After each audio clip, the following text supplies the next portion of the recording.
오늘 우리에게 주신 하나님의 말씀은 스가랴 9장 말씀입니다. 스가랴 9장 1절부터 17절까지 말씀을 제가 봉독하겠습니다.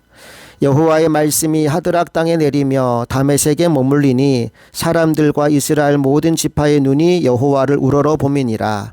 그 접경한 하맛에도 임하겠고 두로와 시돈에도 임하리니 그들이 매우 지혜로움이니라.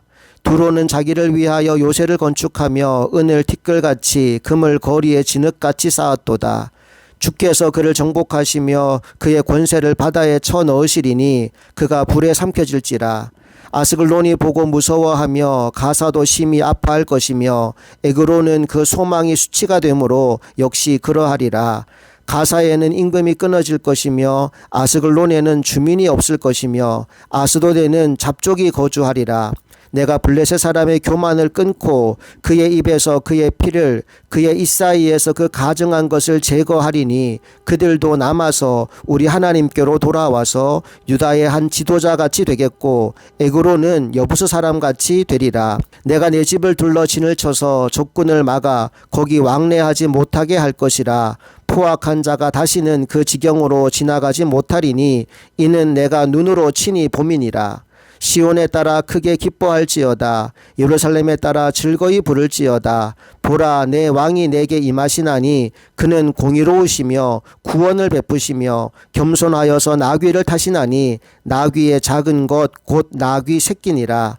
내가 에브라임의 병거와 예루살렘의 말을 끊겠고 전쟁하는 활도 끊으리니 그가 이방 사람에게 화평을 전할 것이요 그의 통치는 바다에서 바다까지 이르고 유브라데 강에서 땅끝까지 이르리라. 또 너로 말할진대 내 언약의 피로 말미암아 내가 내 갇힌 자들을 물 없는 구덩이에서 놓았나니 갇혀 있으나 소망을 품은 자들아 너희는 요새로 돌아올지니라. 내가 오늘도 이르노라. 내가 내게 갑절이나 갚을 것이라. 내가 유다를 당긴 활로 삼고 에브라임을 끼운 화살로 삼았으니 시온아 내가 내 자식들을 일으켜 헬라 자식같이 치게 하며 너를 용사의 칼과 같게 하리라.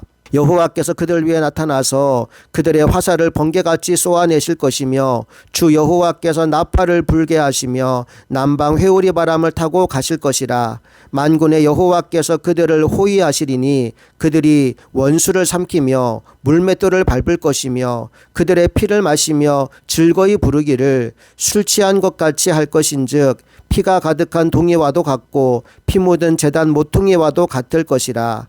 이날에 그들의 하나님 여호와께서 그들을 자기 백성의 양떼같이 구원하시리니 그들이 왕관의 보석같이 여호와의 땅에 빛나리로다.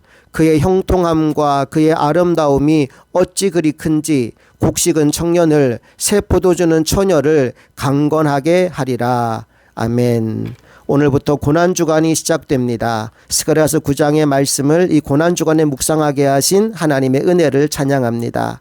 특별히 스가랴 9장은 두 부분으로 나누어지는데 1절부터 8절이 앞부분이고 9절부터 17절이 뒷부분입니다. 앞부분은 열국에 대한 심판을 그리고 뒷부분에는 하나님이 이루어 주실 구원을 이야기합니다. 1절 말씀을 다시 한번 읽어보겠습니다. 여호와의 말씀이 하드락 땅에 내리며 다메섹에 머물리니 사람들과 이스라엘 모든 지파의 눈이 여호와를 우러러 봄이니라. 여호와의 말씀이 하드락 땅에 내린다. 다메섹에 머문다. 그리고 하나님의 눈이 그곳을 우러러 본다라고 말씀하고 있지요. 자, 하나님이 이방 땅에 머무르고 계십니다. 여러분 그 이유가 무엇일까요? 바로 심판을 위해서입니다. 두로와 시돈과 블레셋 땅에 순차적으로 하나님의 심판이 임하는데 이 도시들의 특징이 있어요. 첫 번째 특징은 물질적인 풍요입니다. 그리고 풍요로우니까 교만해지고요.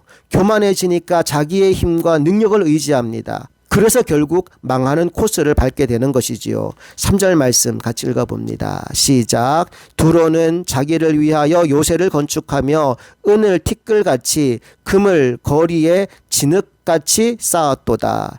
자기를 위해 요새를 건축한대요. 은도 금도 풍부하대요. 물질적인 풍요를 누리고 있는 거죠. 자, 그랬더니 어떤 게 찾아옵니까? 6절로 가봅니다. 아스도데는 잡족이 거주하리라. 내가 블레셋 사람의 교만을 끊고, 교만이라는 말이 나오죠. 보세요. 물질적으로 풍요로우니까 교만해지는 겁니다. 자기를 의지하는 겁니다. 결국 망하게 되는 거죠. 사랑하는 여러분, 돈이 많다고 안전한 거 아니에요. 힘이 있다고 지킬 수 있는 것도 아니에요. 진짜 안전은 하나님이 지켜주실 때 찾아오는 것입니다. 8절 말씀 볼까요? 함께 읽어봅니다. 시작. 내가 내 집을 둘러 진을 쳐서 적군을 막아 거기 왕래하지 못하게 할 것이라. 포악한 자가 다시는 그 지경으로 지나가지 못하리니 이는 내가 눈으로 친히 봄이니라. 하나님이 이렇게 말씀합니다. 내가 내 집을 둘러 진을 치겠다. 내가 적군을 막아주겠다. 어느 누구도 거기 왕래하지 못하게 하겠다. 포악한 자가 다시는 그 지경으로 지나가지 못하게 하겠다. 내가 내 눈으로 친히 지켜보겠다. 여러분, 하나님이 지켜주시면 더 이상 어느 적들도 거기를 침범해 들어오지 못합니다. 세상은 무너질 수 있지만 하나님의 백성은 하나님이 지켜주십니다. 오늘 이 하루 하나님의 보호 안에 거하는 하나님의 사람들이 다 될 수 있기를 간절히 바랍니다. 이제 9절 이하에 구원의 메시지가 나오는데 특별히 하나님께서 이 땅을 구원하기 위해 보내실 왕에 대한 이야기가 9절에 등장합니다. 9절 말씀 함께 읽어볼게요. 시작. 시온에 따라 크게 기뻐할지어다. 예루살렘에 따라 즐거이 부를지어다. 보라, 내 왕이 내게 임하시나니 그는 공의로우시며 구원을 베푸시며 겸손하여서 나귀를 타시나니 나귀의 작은 것 곧 나귀 새끼니라. 시온에 따라 기뻐하라 말합니다. 예루살렘에 따라 즐거워하라 말합니다. 그 이유는 왕이 오시기 때문입니다. 그 왕은 공의로우시며 구원을 베푸시며 겸손하신 왕이라고 합니다. 그리고 그 왕이 입성하실 때 나귀를 타는데 큰 나귀를 타는 게 아니고 나귀의 작은 것 곧 나귀 새끼를 탄다라고 말씀하고 있습니다. 여러분, 어제가 종려주일이었습니다. 종려주일은 예수 그리스도께서 어린 나귀를 타시고 예루살렘 성에 입성하신 날인데 놀랍게도 오늘 본문 말씀이 그 장면을 미리 예언해 주고 있는 겁니다. 자, 그럼 여러분 한번 생각해 보십시오. 왕이 오시는데 어린 나귀를 타고 오신다. 이 상식적으로 좀 안 맞는 이야기입니다. 왕이면 마차를 타든지 건장한 말을 타고 오셔야 될 것 같은데 어린 나귀 새끼라니 잘 어울리지 않는 그림이지요. 하지만 여러분, 여기에는 중요한 메시지가 담겨 있습니다. 세상의 왕은 자신의 힘을 과시하며 그 힘으로 다스리지만 예수님은 다르다는 거예요. 예수님은 뭐로 다스릴까요? 사랑으로 다스리시고 희생으로 다스리십니다.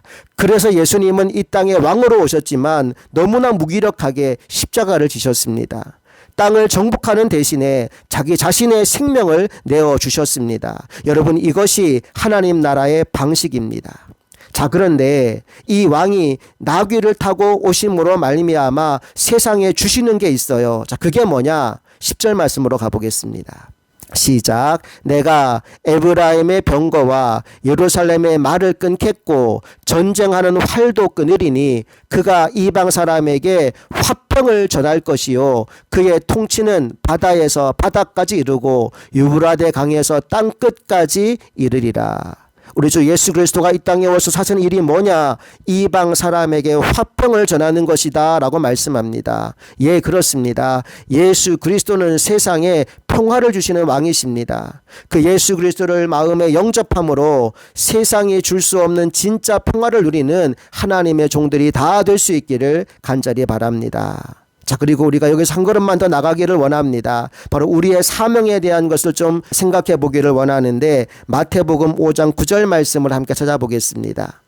마태복음 5장 9절 말씀.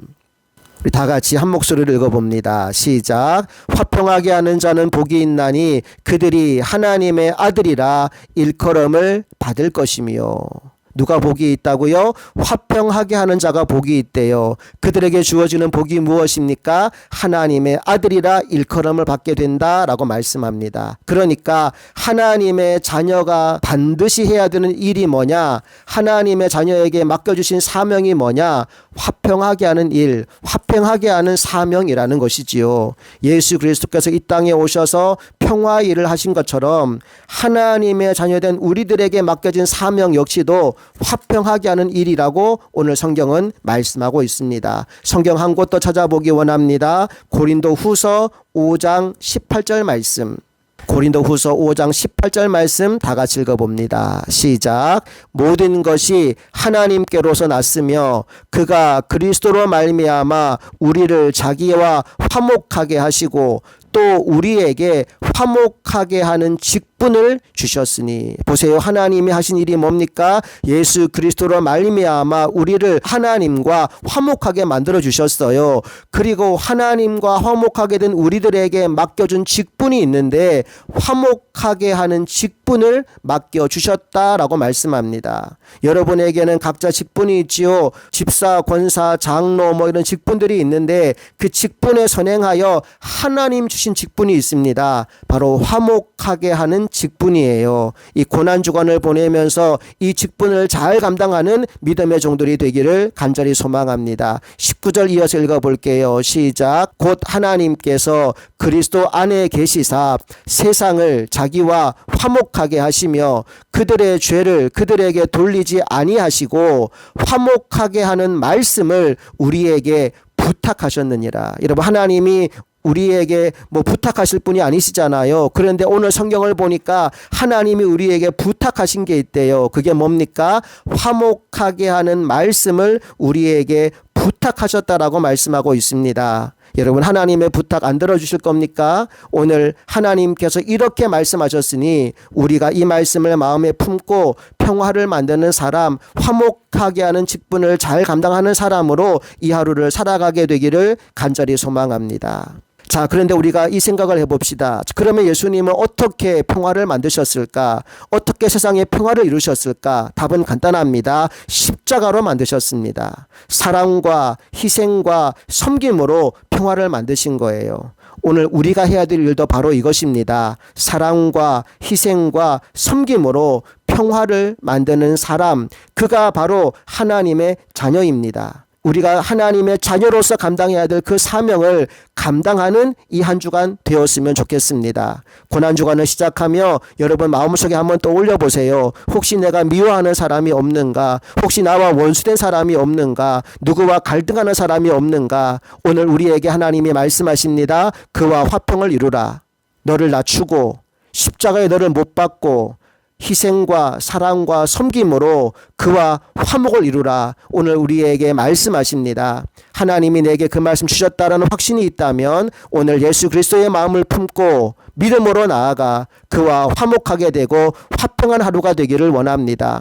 여러분이 들어가는 공동체마다 하나님의 평화가 이루어지기를 소망합니다. 갈등과 분열과 분쟁이 있는 곳에 여러분이 들어가서 평화를 만들고 회복을 만들고 기쁨을 만들어내는 하나님의 축복의 통로가 되시기를 간절히 소망합니다. 함께 기도하겠습니다. 좋으신 아버지 하나님, 은혜와 사랑을 감사드립니다. 오늘 고난주간을 시작하며 스가랴서 9장 말씀을 통해 하나님의 음성을 듣게 하시니 감사합니다. 세상의 왕으로 오신 예수님은 나귀 새끼를 타고 오셨습니다. 겸손하게 오셨습니다. 그리고 십자가를 지셨습니다. 그리고 우리의 화평이 되셨습니다. 하나님 아버지, 예수 그리스도의 십자가 고난으로 인하여 하나님과 화목하게 된 우리들이 하나님께서 맡겨주신 직분, 하나님께서 부탁하신 그 말씀을 이루는 자리에 가게 되기를 원합니다. 우리의 삶을 통해 하나님의 평화가 이 땅 가운데 전하여지게 하시고 우리가 들어가는 곳곳마다 평화의 일들이 시작되게 하여 주시옵소서.